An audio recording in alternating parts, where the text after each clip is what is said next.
Hi, I'm Martin Shkreli. It's 2 o'clock, March 15th, 2016, 2 days to my birthday. And we're here to talk about Valiant. I know that we've been doing our finance classes on technology of all subjects, but I know Valiant stock is down a lot today, and a lot of you have questions on it, and it's probably a good time to kind of go through the company and see what we can learn. So the stock has fallen about 50% today.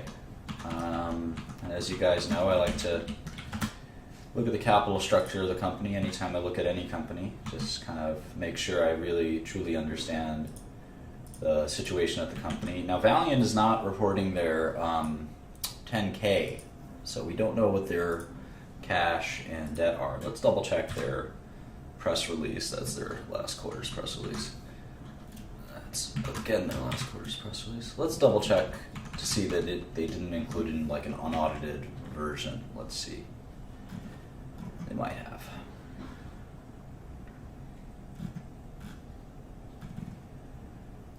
Yeah, here's a sort of an unaudited balance sheet which we can use. So let's take a look. Cash went down from 1.4 to 597, and debt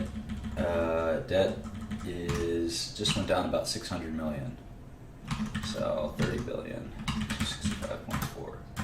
So kind of curious actually. Let's look at the videotape one more time. Net debt was 29,463, and now I have a hunch that net debt didn't go down, which would be a little alarming. Yeah, net debt actually increased. So certainly hard to see the light at the end of the tunnel when you are supposed to be in a cash flow generative position, but your net debt isn't dropping quarter after quarter. Now maybe next quarter it'll drop, and I have confidence that at some point it'll drop. But that is somewhat alarming. So in any event, let's make sure the shares outstanding didn't change much.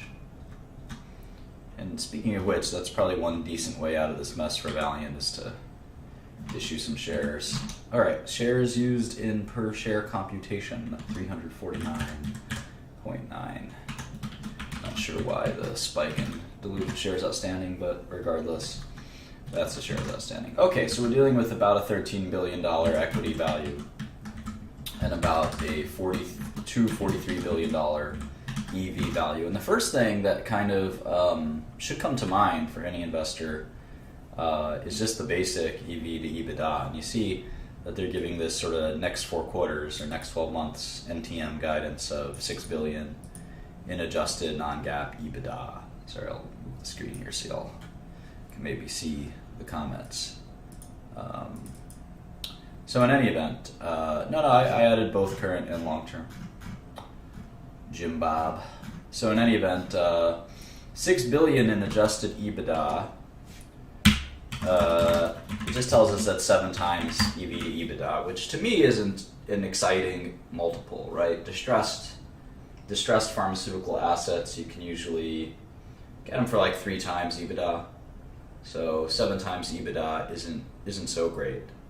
And having said that, the portfolio of Valiant doesn't exactly look like distressed pharmaceutical EBITDA, and we'll spend a lot of time talking about that. But just on the face of it, just on the kind of extreme red face test, it doesn't appear that the stock's that cheap, even after a dramatic decrease in the stock price, which is somewhat telling. Now, our forecasts are actually pretty spot on for 2016. We expected roughly 5 to 6 billion in EBITDA for the next kind of 6 years. And that's kind of what they're saying. They're saying they'll do 6. We were saying 5.5. We'll see what happens. But in any event, the point is that a big bulk of kind of the value is sort of determined by the terminal value. And obviously, to the extent terminal value and discount rate are determined by management confidence, there's a lot of doubt in management confidence. Now, I actually don't think, having been through corporate boardroom myself a few times, I don't think Mike, unfortunately, will survive this, probably even through this week. My guess is he'll be gone they'll probably vote to get him out today, is my guess, just knowing how boards work and stuff like that. They'll have a meeting and fire him today. And I don't know who they'll put in there. Maybe they'll put Howard in there for now, but and I like Mike. I feel bad for him. I think he's a great business person.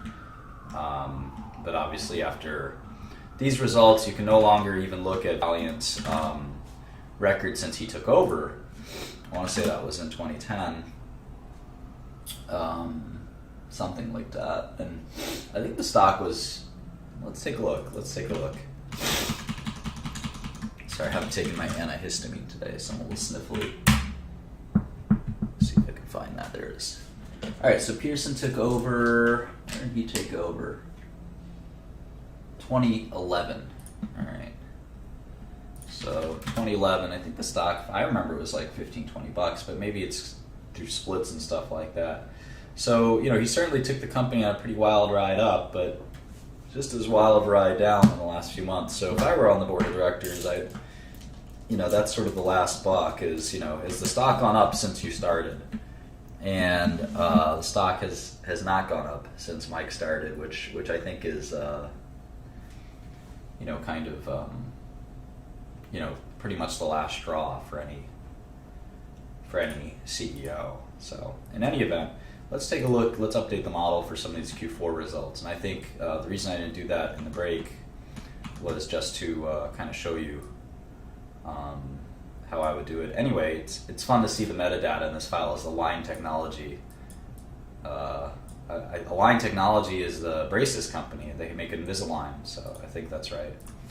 Align Technology. I don't know why that's here, but it's probably the IR company's same client, but it's always embarrassing. Anyway, 210 Xifaxan revenue.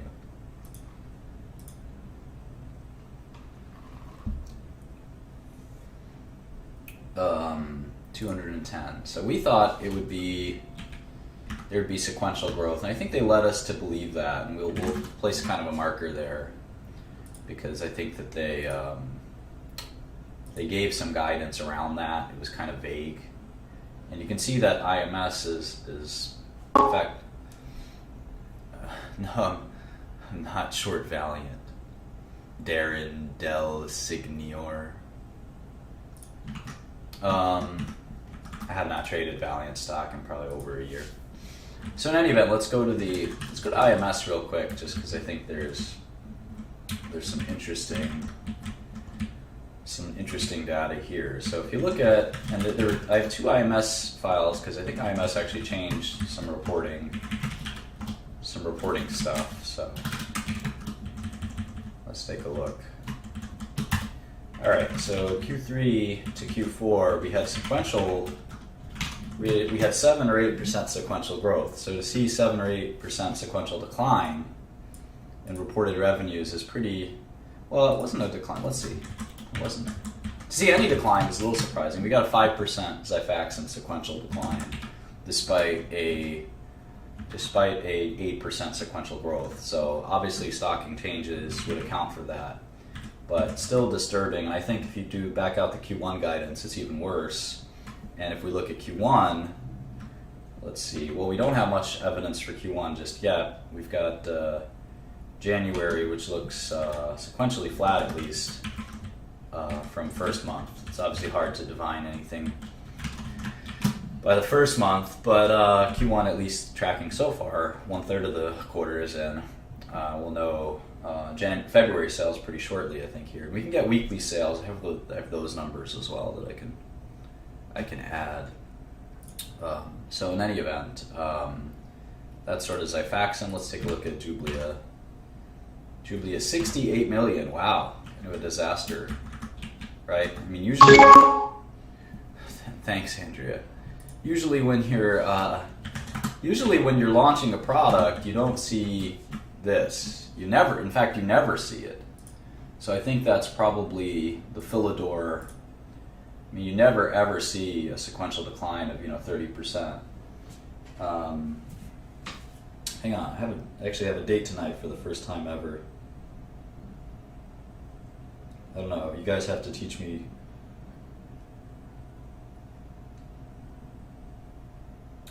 what to do. Just kidding. Okay, so yeah, the fact that you'd have this huge sequential decline in revenue is kind of alarming. 36% decline in Jubilee revenue quarter over quarter in the middle of a launch quarter, or in the middle of a launch, right? This product launched 4 or 5 quarters ago. I've never in my life seen that kind of a decline in the middle of a launch. So very bizarre, very truly bizarre. So don't know what happened there. Probably Philidor changes, maybe.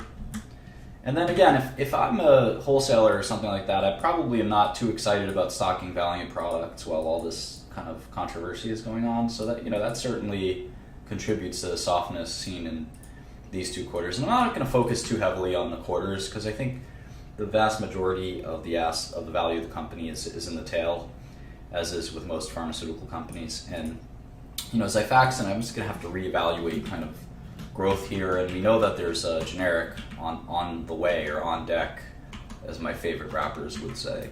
And so what that tail looks like is unclear, but certainly by 2025, I don't think Xifaxan is a valuable brand. I think that's fair to say. And then you end up having kind of a small pharmaceutical business.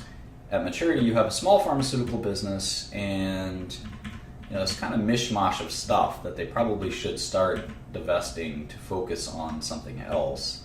You don't have that big of a consumer business. You have this derm business, and again, derm, what does derm really look like over time is unclear. It seems like if you want to be a real cynic, a true cynic, you could say that derm was and again, I'm being really cynical here, it doesn't reflect how I believe, but you could say that derm was kind of a loophole business that Valiant exploited really well.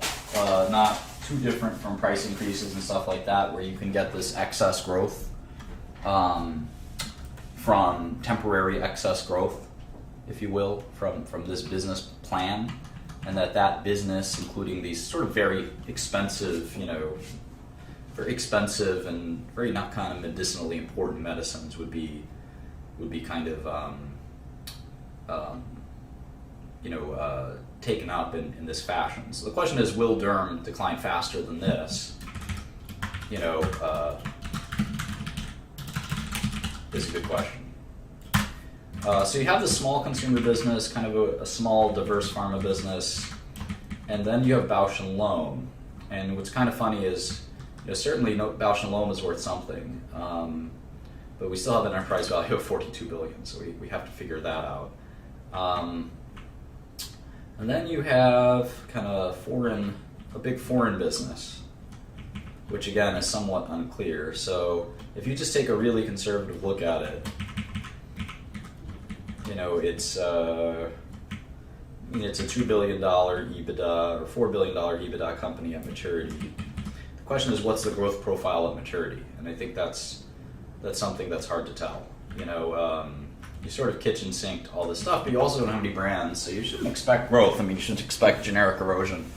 So if you look at sort of a negative 5% maturity, 7.5% discount rate, I get that the stock is not that attractive, right? The $50 per share versus the current price of $37. But let's keep digging in. We have a long way to go.